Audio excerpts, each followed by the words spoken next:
Why is a land so blessed with the hectares of arable land, desirable climatic conditions such as rainfall and sunlight?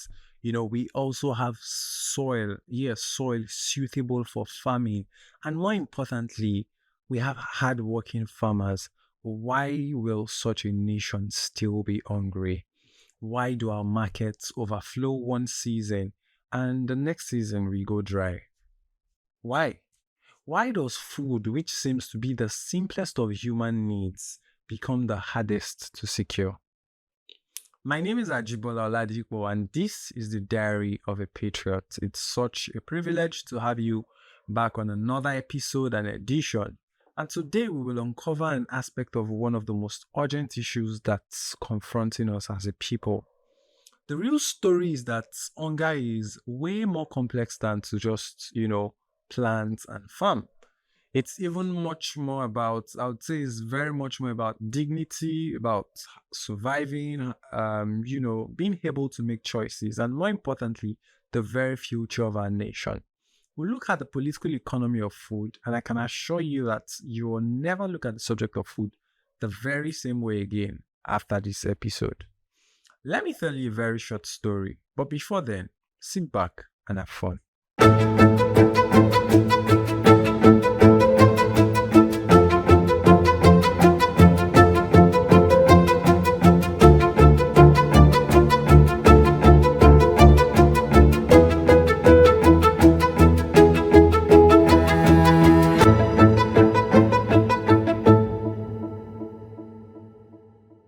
In a small town in Borno State, I have a farmer whose name is Jaleel.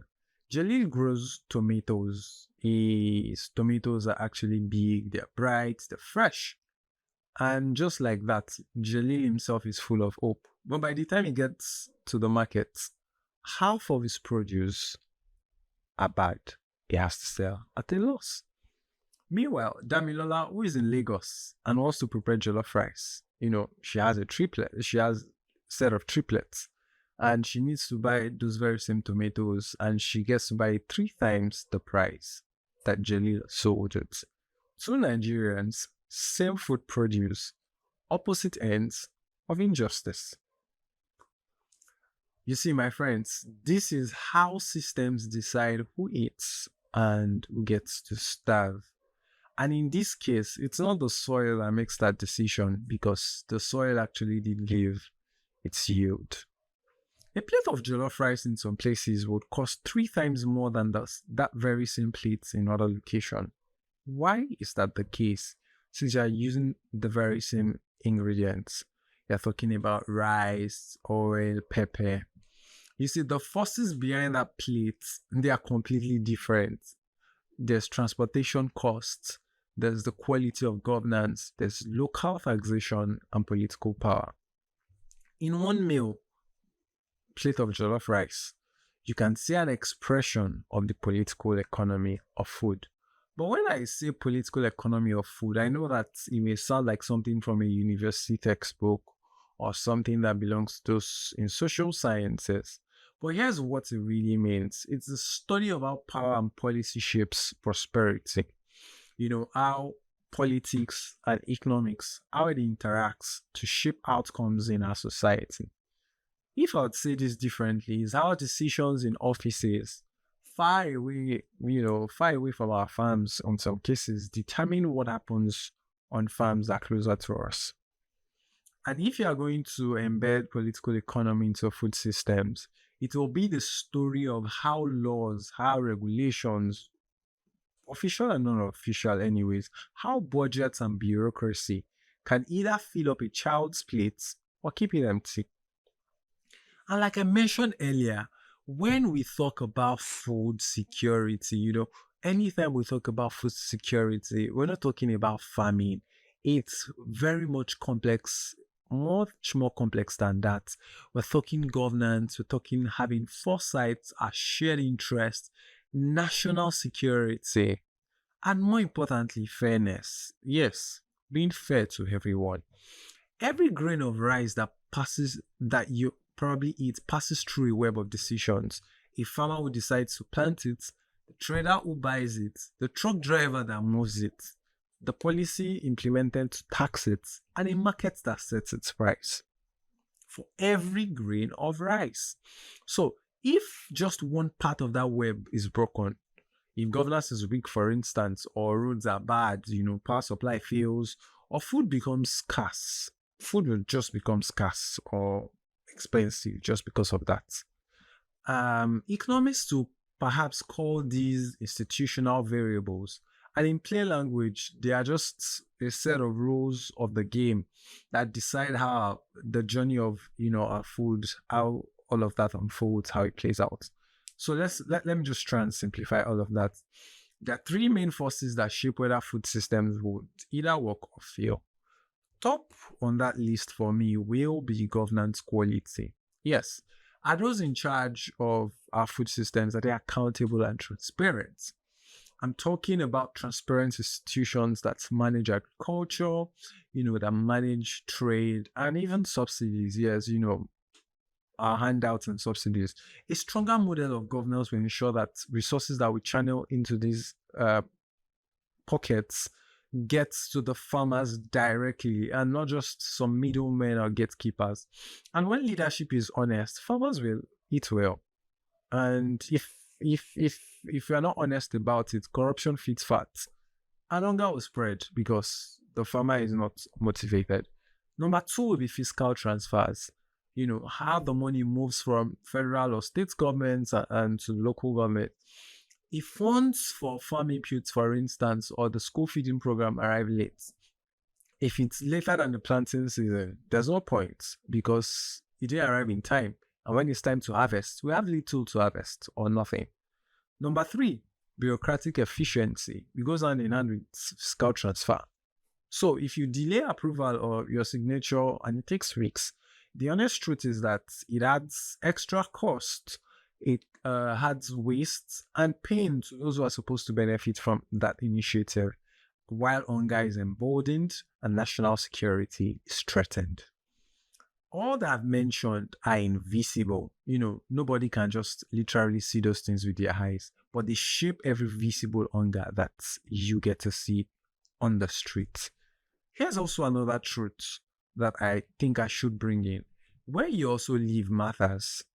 In Nigeria, just like every other country and globally, hunger has a map. Conflict zones in the Northeast, for instance, there are places that lose their entire harvest. In some cases, some lose their harvest and lose the farmlands. That is the reality. If you come down south, you see floods washing away crops. And when that happens, what do? Who do you hold the flood?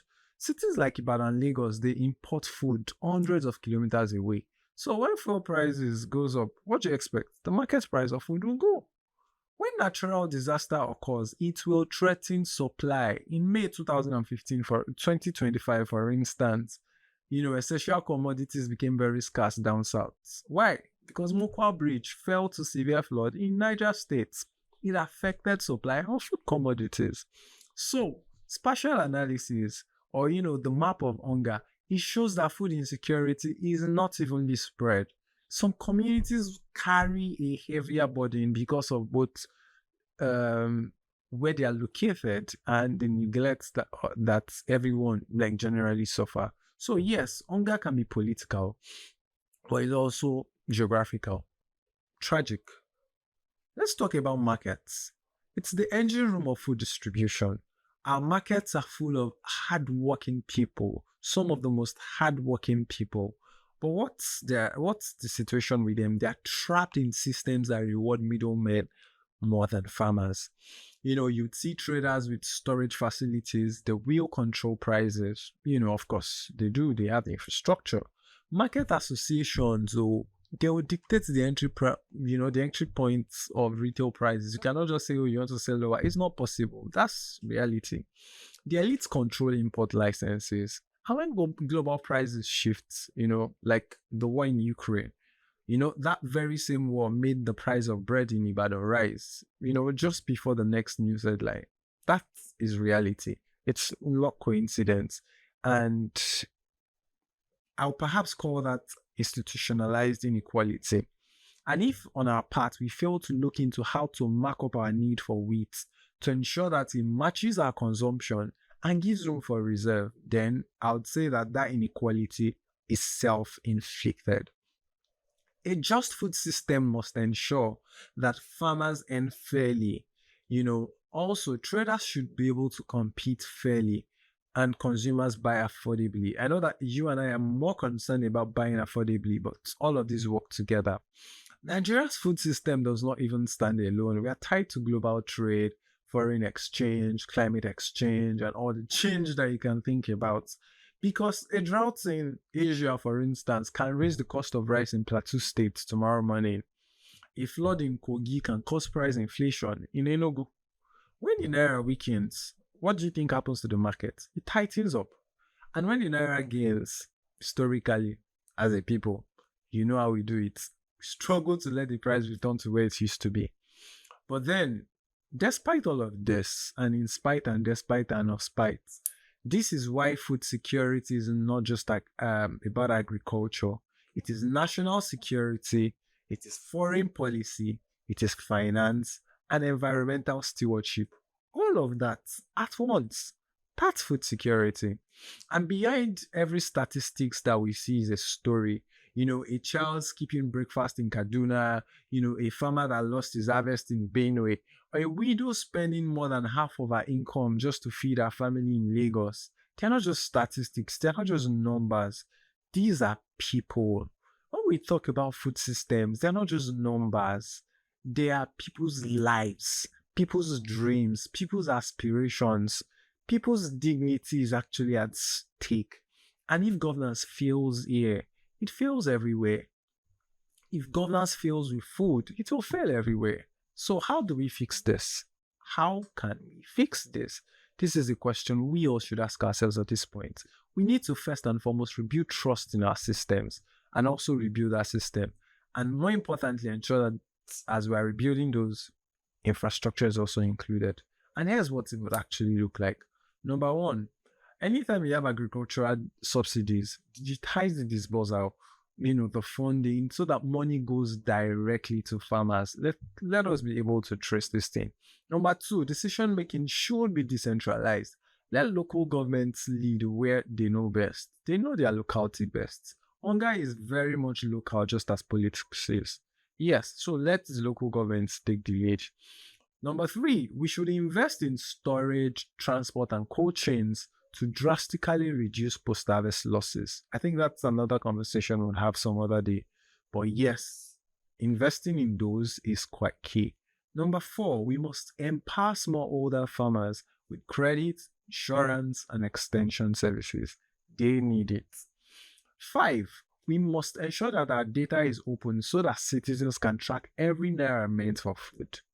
At the beginning of this year, I was scouring through budgets of the federal government and I was going through all of the states to ascertain how much was going into food security. It really was a challenge. I don't want to mention names, and I just believe that we can do better. There's some states that you really cannot even trace. Some that you can see, you really don't know what they are. So you see that these are not just economic reforms; they are moral commitments to ensure that not a single Nigeria go hungry because of politics and its economy. No Nigerian should actually be hungry because of those. Food security is not the government's job alone. I need to emphasize that it's a collective duty. Every citizen who buy local, every youth who learns agri-tech or agro-technology, every policymaker who fights waste, and each and every one of us, I want us to know that we are planting a seed for national strength. We can build a Nigeria where food doesn't just fill the stomach, but feeds the nation's pride. There was a time, the Grand Pyramid and all of those used to be our pride. And we need to really look at those things again. And in the end, I want us to know that food is more than survival. It has a lot to do with our sovereignty. Without it, schools will be empty, economies will crumble, and nations will fail. And this is why Nigeria must work out its political economy of food. Because until we understand the politics behind our plates, we will never secure the future of our nation. And until every Nigerian can eat with dignity, I would actually say that our independence is not complete. I'm Ajibola Oladiipo, and this is my entry today on the Diary of a Patriot. I want you to remember that a nation that cannot feed itself cannot free itself. Until next time, eat first and bye for now.